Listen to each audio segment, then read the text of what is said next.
እምብርት የሚያሳዩ ሴቶች ማየት በጣም ብዙ ጊዜ የተለመደ ነው።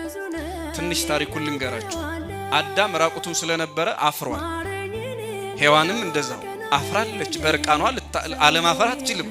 ምን በደለኛ ቢሆን ምን ኃጢአተኛ ቢሆን በርቃኗ አፍሯል።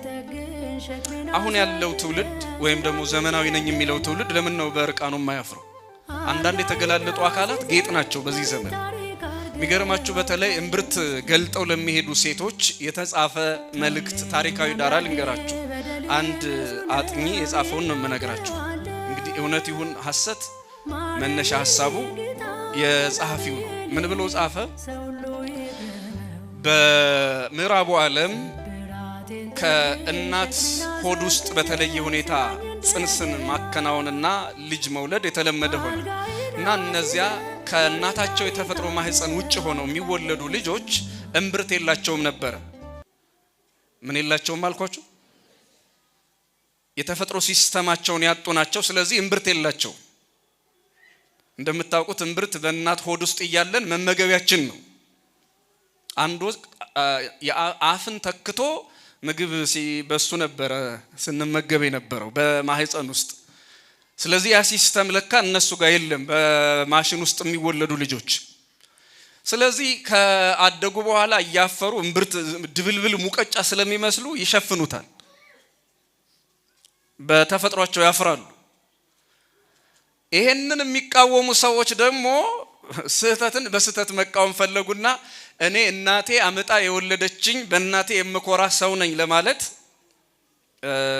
እምብርታቸውን ገልጠው እኔ እምብርት አለኝ ለማለት ተመልከቱ። ያን ስህተት ለመቃወም ሌላ ስህተት የሚፈጥሩ ሴቶች መጡ። የእናቴ ልጅ ነኝ ለማለት የማሽን ልጅ አይደለሁም ለማለት እና ሌላው ዓለም ላይ ተቃውሞ ያመጣው ነው እርቃንነት። እኛ ሀገር ግን ምን ሲል እንደመጣ አላቅም።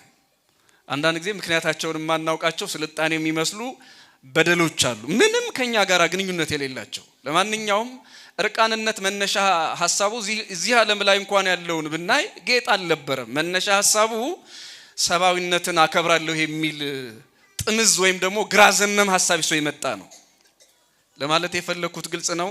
አዳም ራቁቱን ስለነበረ ምን ሆነ? ፈራ፣ አፈረ። ይሄኛው ዘመን ግን ጸበለስን ፍሬውን ብቻ አይደለም ግንዱን በልቶታል፣ ቅጠሉን በልቶታል፣ ስሩን በልቶታል። ከጸበለስ የቀረው ምንም ነገር ያለ አይመስለኝም። ከኃጢአት የቀረው ምንም ነገር የለም ማለት ነው። አዳም ምንም ሌላ ኃጢአት ፈልገን አናገኝበትም። አንድ ጸበለስን ነው የበላው። ልጆቹ ግን እንዳልኳቸው የበለሱን ፍሬ ብቻ አይደለም ከግንዱስ ከቅጠሉ ከቅጠሉስ ከስሩ ሁሉን በልተነዋል። ከኃጢአት አሁን የቀረው እዚህ ምድር ላይ ምን አለ እስኪ ንገሩኝ። ምን የቀረን በደል አለ እዚህ ምድር ላይ? ምንም። አሁን ኃጢአትን በደልን ሁሉ ጨርሰን ምናልባት ወደ ኋላ መመለስ ካስፈለገ ፍቅርን ነው ያለሞከር ነው፣ አብሮ መኖርን ነው፣ ተቻችሎ መኖርን ተፋቅሮ መኖርን ነው ያለሞከር ነው።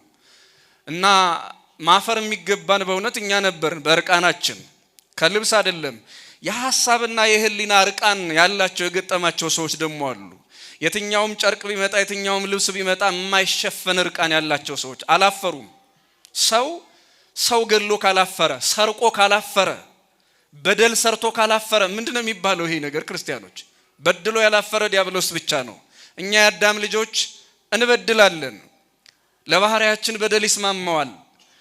በመበደላችን ግን ቀና ብለን ከሄድን ካላፈርን ክርስቲያኖች በሐፍረታቸው የማያፍሩ ፍየሎች ናቸው። ምኖች አልኳችሁ? አቤት